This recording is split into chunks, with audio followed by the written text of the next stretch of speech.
It was almost midnight when I came to a hairpin turn on a remote stretch of Highway 57 in South Louisiana. The full moon broke through the leafless trees of late November, illuminating an eerie scene. A lonely breeze blew, making the humid night air seem much colder than the 10-degree temperature. Somewhere in the distance, the cry of a great horned owl pierced the night. At that moment, the incessant flashing lights of 8 special vehicles at the scene of the accident gave first-year Deputy Sheriff U.L. Guillory a headache.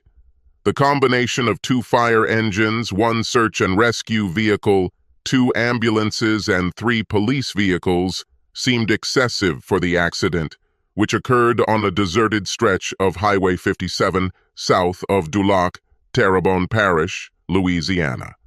At first glance, it was a classic case of a driver driving too fast along an old country road known for its curves and abundance of wild animals, crossing the channel back and forth in search of food. But as a new deputy sheriff, Guillory knew nothing of the sort. He had to learn. There were no sirens blaring or lights flashing as Terrebonne Parish Sheriff Landry Broussard stepped out of his car like a man heading to a dentist's appointment. He knew what awaited him. I've seen this before and wasn't particularly happy about it happening again. Wanting to make a good impression on the chief and overestimating his boss's patience with newcomers, he confidently approached the sheriff. "Looks like some idiot pulled onto the side of the road too fast, Sheriff. Lost control and ended up in a swamp." Broussard managed to squeeze out, "Who the hell are you?" There were over 300 employees in the department, and the sheriff knew many, but not all, of his people. "Excuse me, sir. I'm Guillory's assistant. I've only been working in the department for 6 months." Broussard continued walking. "Well, Guillory, shut up. Keep your eyes and ears open. Maybe you'll learn something, and then you won't be a disgrace to the department." "Yes, sir." The sheriff stopped at the edge of the road where the embankment met the sidewalk and looked down. Directly below him, overturned, lay what appeared to be the charred remains of a late-model Ford F-150. Landry took a Dunbarton Tobacco and Trust Stillwell Star Bayou No. 32 cigar from his pocket, trimmed the end, and lit it with a turbo lighter. He blew out a couple of smoke rings thoughtfully, and then addressed the crew below. "Jacqueline, is that you down there?" "Damn it, Sheriff Broussard. Of course it's me. Who else would work for you for such a crap salary and always do a great job? And how many times must I tell you to call me Jackie, you redneck?" Landry liked 2 things about Detective Jackie Fontenot. First of all, she was right. It always worked great. And secondly, she is one of his 12 nieces. In truth, his favorite. He could always tease her, and she would immediately answer him in kind. "Well, Mon Cupid, what does your instinct tell you?" "Give me 5 more minutes, Sheriff, and I'll crawl out of this dirty, crocodile-infested pit and give you a full report." Sheriff Landry relaxed and waited patiently for Jackie to finish his first inspection of the scene below. He noticed a very nervous Deputy Guillory standing nearby, with his tongue up his ass, but also wanting to make a good impression on his boss. "Relax, Ewell. Now I remember you. I used to run with your Uncle Roch back in the day. Glad to see someone in his family is trying to achieve something." The deputy sheriff smiled and nodded, but wisely continued to remain silent. 30-year-old sheriff's detective Jacqueline Fontenot finally emerged from the wreckage. If she weren't covered from head to toe in a mixture of sweat and swamp mood, she would have been simply stunning. Her long dark hair was pulled back into a tight ponytail that fell neatly from the back of a TSD baseball cap, and her chocolate brown eyes sparkled as she smiled widely.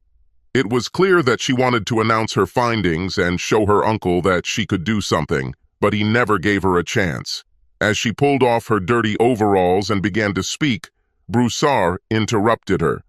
"Let me guess, honey. Assuming the remains weren't too burnt, you found 2 people, a man and a woman, dead less than 6 hours. Both are in a state of undress, which indicates a sexual relationship. If you found documents on them, then they are not husband and wife, but a woman, married. How am I, Macher? Not bad. Well, no matter what, continue. Skid marks on the road indicate that the SUV was not traveling at high speed and did not have time to turn, but was pushed or forced off the road from where it was parked approximately 40 meters back on the highway. Judging by the angle of the tire tracks left on the asphalt, the driver tried to brake and turn to the side, but he failed. He paused briefly, enjoying the cigar and his detective's growing irritation. Landry looked at her inquisitively, but she did not give him the pleasure of answering. Then he continued, "His male organ was severed and may have been in the woman's mouth. If not, it was found on the floor of the car. In short, Detective Fontenot, this was a murder planned and carried out by someone or something who felt betrayed and enraged by the behavior of these two traitors. Questioning friends and relatives will ultimately reveal at least two things. Firstly, this is a love date. The wife left her loving husband into the arms of her lover. As I said, a man could either be married or not, but in any case he was also a cheater, a man who had sexual intercourse with a married woman and did not care at all who suffered as a result of it. Was he wearing a wedding ring? Yes. In this case, it turns out that neither spouse will be convicted of involvement in the crime. Both will have a solid alibi and will be shocked to learn about this event.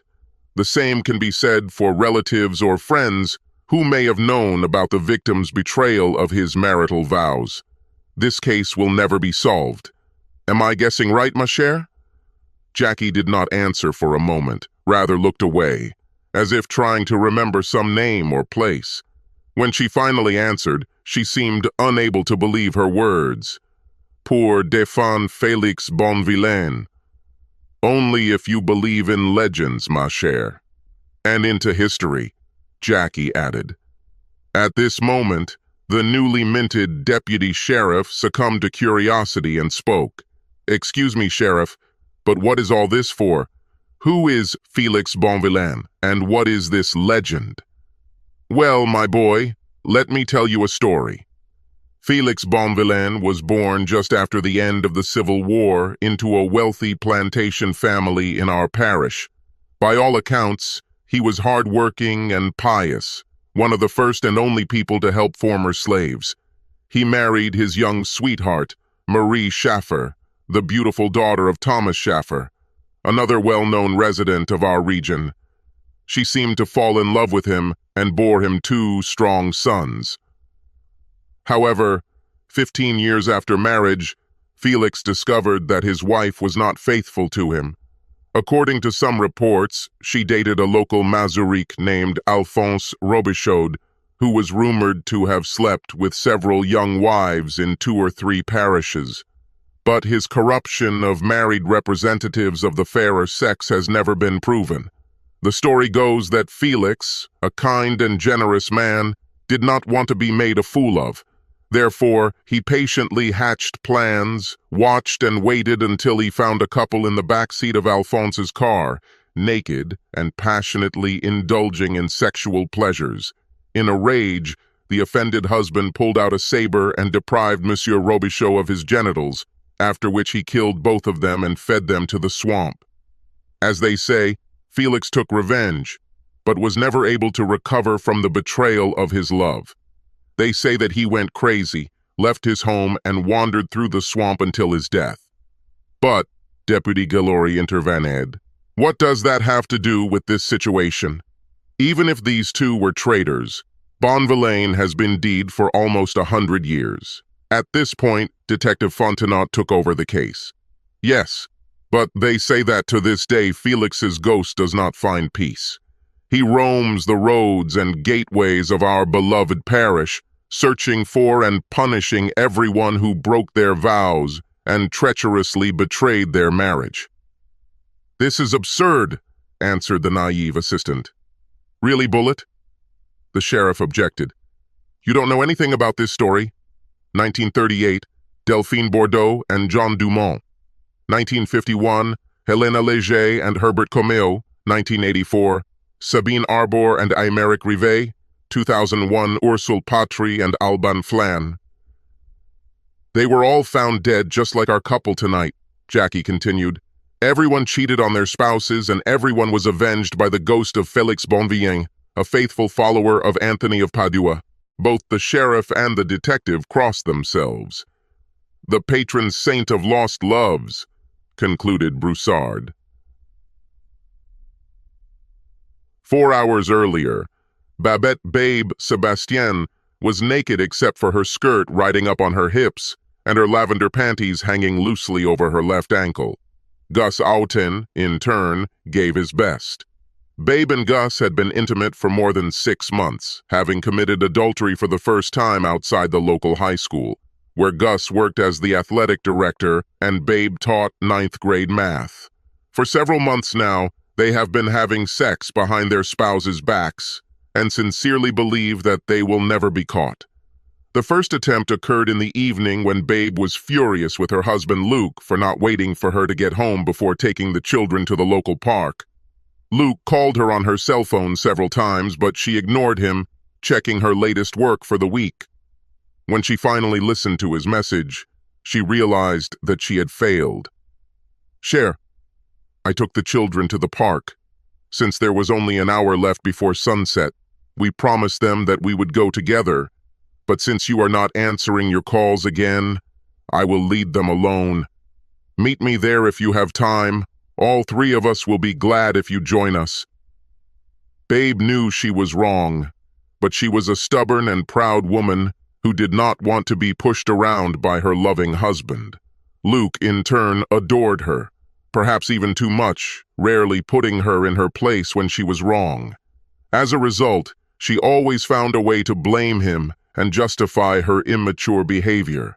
As she stomped through the empty parking lot to her car, she noticed Gus leaving the gym.